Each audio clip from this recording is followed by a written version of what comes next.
Magandang oras po sa inyo lahat na nakikinig sa akin.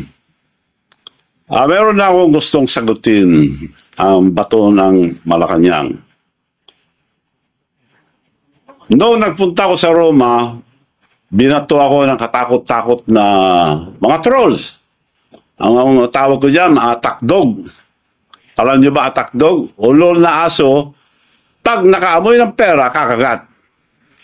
Now, sasagot, lahat, tandaan niyo po ito, isa lang ang salita ko. Pag may totoo sa mga panira nila, magpapakulong ako. Ngayon, hindi sila nakontento sa trolls.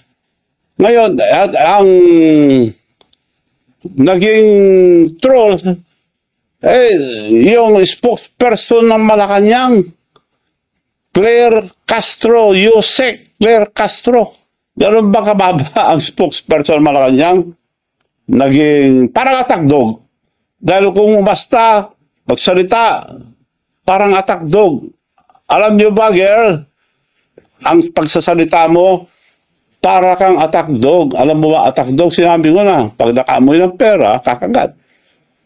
Naubusan na ba kayo ng attack dog na ikaw na mismo ang nagsasalita? Magsalita kayo ng totoo para paniwalaan kayo ng tao. Wala kayong isang salita eh. Sasagutin ko, ano yung mga issue mo sa akin? Nabanggit mo, weteng. Sabihin ko sa'yo, on the record tayo mag-base lahat. Kung gusto kong weteng, panahon ni GMA, madami akong makukuha. May kinunaba ko, maski isa, magtanong kayo sa mga may ng STL, yung mga nagpapaweteng nung araw, doon sa bayan, sa probinsya ni Presidente. Wala akong kinuha. Kung interesado ko, ang dami kong nakuha. O, yun ang sagot ko sa weteng. Ano pa ang issue? Ang dami pong binabato ng dito to. Ano pa ba yung mga issue niya? PCSO. PCSO. Ikaw nagsabi yan, ha, girl? Miss Claire. Castro. Ikaw nagsabi, ano ba meron dyan? Bakit yun ang gusto mo? Bakit yan? Director. Bakit pinagpipilit mo director? Hindi ko po pinagpipilit. In-offer yan dahil ang sinabi sa akin ni First Lady noon, ikaw nagsabi si First Lady noon, there must be something for Manong Chavit ang laki na tulong. PCSO o PAGCOR. Kinongratulate pa ako yung mga kaibigan niyang babae sa mga barkada niya sa Bacolod. Manong, congratulations, binigay na pala sa yung PAGCOR. Oh, mabuti naman para ibigay ko sa mga mayors ako para ang dami tumulong kasi. Hindi rin binigay siya. Okay lang, nagtabog ako.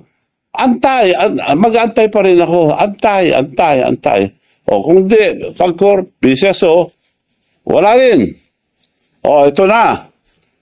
Nagtampo ba ako? Hindi. Antay pa rin ako. Pinag-antay ako. Antay pa rin. Pumunta sa bahay ko si Milyonaryong Robles. Chairman ngayon ng PCSO. Milyonaryo na raw. Kaya tawag ko dyan, Milyonaryong Robles. Pumunta sa bahay. O, Manong, gusto kitang tulungan. Ganito.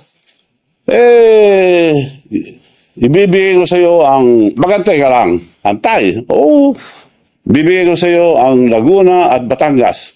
So, salamat naman para maibigay ko sa mga mayors na tumulong.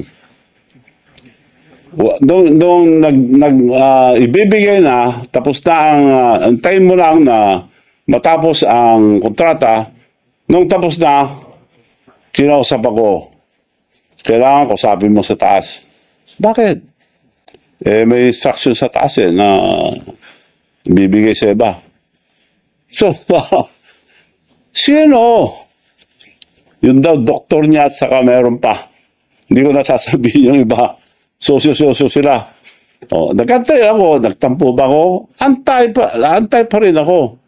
Antay ako ng antay, lahat ang sinabi, 3 taon na ako pinag-antay. Antay Marcos na ako. Pinag-antay ako eh. So, yun ang sagot ko sa PCSO. Wala akong interest, girl, sa PCSO. Director lang. na sinasabi mo, interest. Anong pinag-interesan mo dyan? Sila nag-offer niyan, director lang. Dahil yun ang bakante noon. Isa-isa, nag-appoint. Oh, meron na naman na-appoint. Sabi ni Presidente mismo, baka naman malaki yung hindi, director na lang daw. O, director, okay. Madali yan. Libo yan, dami yan. Oh. Sabi naman ni Secretary ng Dami, ako bahala. Director lang ng PCSO, ako bahala. Antay ka lang. Antay. Isa-isa, may na-appoint na director. Tawag na naman ako. O may na-appoint na, wala naman. Akong bahala, Manong. Antay ka lang. May na-appoint na naman. Magkita kami, akong bahala. Magantay ka lang. Hanggang napuno. To cut the story short, napuno. Ayun. Hanggang ngayon, wala.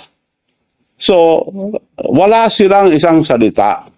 Kaya ikaw, girl, dapat isa lang ang salita nyo, huwag kayo magsinungaling. Dahil lahat ng sinasabi mo, puro kasinungalingan na panira lang sa akin.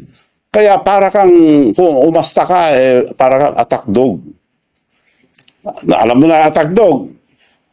Ulol na aso, pag nakaamoy ng pera, kumakagat. Parang gano'n na ang tsura mo sa, hindi ka na spokesperson ng Malacanang. So, umayos kayo dyan. Spokesperson supposed to be a professional, hindi attack dog. Bago kayo magsalita, i-check nyo muna kung totoo. Puro kasinungalingan, yung panira nyo sa akin, sasagutin ko sa isa. Kung babanatan nyo ako ng mga kasinungalingan, babanatan ko kayo ng doble. Hindi ko lang nadala yung papel dito. Sa susunod, papakita ko. Senator pa lang, ang presidente, may kaso na. Yung Napoles, dinemanda na siya. Nakademanda siya. Pakuha mo nga yun. Hindi ko na nadala. Yun ang on record. Ako, binabato nyo, puro haka-haka, puro sali-salita na hindi totoo. Ito, pag nagsabi ako, totoo. Sinong may kaso? Nagdemanda si Senator Bongbong Marcos. Panahon ni Napoles, kasama siya ron. Sabi ko to, hindi ko sinasabi to dahil lang sa kasinungalingan mo, sasabihin ko lang to. Sige, magsinungaling pa kayo. Eto. Bongbong Marcos sued for plunder over pork barrel scam. Ayan ang nakarecord. Madam Spokesperson. Ito. Girl, tingnan mo ito, girl. Ito. Bongbong Marcos sued for plunder.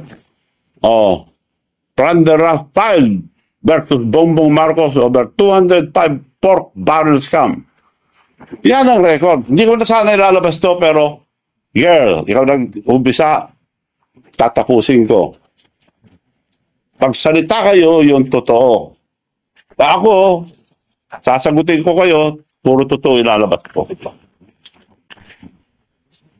So, yun lang po ngayon. Marami pa kayong maririnig. Antayin natin yung mga tagdog. Puro kasinungalingan. Ulitin ko po, kung may katotohanan, yung mga sinasabi nyo sa akin, magpapakulong ako. Hindi ako gaya yun, nagsisinungaling. So, kontento ka na, girl, na wala akong interest sa PCSO, sila na nga ako. Pinag-antay-antay ako. 3 taon ako nag-antay. Now, you cannot blame me. Antay Marcos na ako, pinag-antay na ako. Silang gumawa sa akin eh. Gumastos ako. Tinulungan ko sila. Araw-araw kami lang lumalabas. Unang labas pa lang, Presidente, inisulto na ako sa Japan. Sinabi ko na yun, ulit-ulit. Binati lahat na nasa presidential table, pinalala pa yung anak niya, Sandro, Dad, Manu Chavez here. Hindi ako pinansin. Bastos yun, pero hindi ako nagtampo. Kinausap ko pa rin sila. Nasaktan ako? Of course, nasaktan ako. Dahil tao lang ako, hindi ako plastic. So, girls, Tandaan mo ito. Dahil kasama ka na sa nag-aatake sa akin, sasagutin kita maski sa anong sabihin mo. Pero magpakatotoo kayo. Marami akong ilalabas. Totoo lang lahat. Maraming salamat po at sa susunod.